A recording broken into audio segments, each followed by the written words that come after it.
Gate దగ్గర పెడితే పారితో వచ్చేస్తారు. ఇక అసెంబ్లీకి రావడం అనేది ఈ 5 సంవత్సరాల్లో ఇక అతని వల్ల కాదు.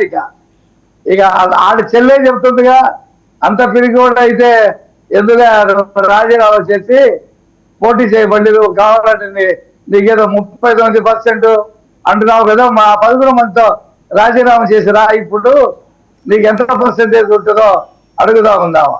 కాబట్టి జగన్మోహన్ రెడ్డి పని అయిపోయింది. ప్రజలు కూడా నవ్వుకుంటున్నారు. ఓహమ్మ, ఇంత భావదరిద్రం ఉన్నటువంటి నాయకుడిని మనం 5 సంవత్సరాలు ముఖ్యమంత్రిగా పెట్టుకున్నాం. ప్రజలు అసెంబ్లీకి వెళ్ళమని పంపిస్తే నాకు 2 నిమిషాలు మైక్ ఇస్తారు. నువ్వు ఇప్పుడు అడిగావా? ఈ ప్రభుత్వంలో ఏ రోజైనా అసెంబ్లీకి వచ్చి నేను ఫలానా విషయం మీద మాట్లాడతానని చెప్పి అడిగితే ఇవ్వలేదు. అప్పుడు నువ్వు ప్రజల దగ్గరికి వెళ్ళావు, నాకు మైక్ ఇవ్వలేదని అంటే అర్థం. నువ్వు ఇంట్లో కూర్చొని నాకు 2 నిమిషాలే ఇస్తారు కాబట్టి నేను వెళ్ళను. ఎవడు చెప్పాడు 2 నిమిషాలు ఇస్తారు? 2 గంటలు ఇస్తారు నాకు. రఘురామకృష్ణరాజు, నువ్వు రా, నీకు 2 గంటలు టైం ఇస్తాను మాట్లాడటానికి అని చెప్పేసి అన్నాడు. కాబట్టి అక్కడ అయిపోయింది సార్ పని. ఆ పార్టీ మొత్తం కూడా మీరు చూడండి, నెక్స్ట్ ఏప్రిల్ మే కల్లా మొత్తం గాలి అయిపోద్ది.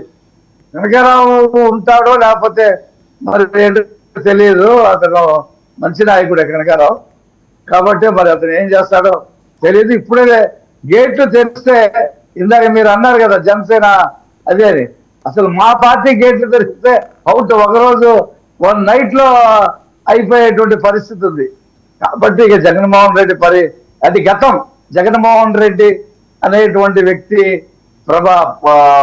ప్రాభవం అది గతం, ఇక అయిపోయింది. ఇక అతను చేసిన అవినీతి, రోజుకో అవినీతి పుట్టల్లో నుంచి పాముల్లాగా బయటకు వస్తున్నారు. చూడండి, అతను ఎవరో సిఐడి సంజయ్ అంట.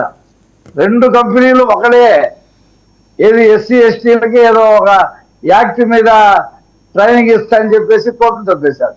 అవన్నీ కూడా ప్రభుత్వ ఖర్చులతో, ప్రభుత్వ భవనాలతో ఏదో చూతూ మాత్రం మీటింగ్లు పెట్టాం. ఒక్కొక్కటి కాదు, 1 కాదు, 2 కాదు, ఎన్నిటికీ జవాబు చెప్పాల్సి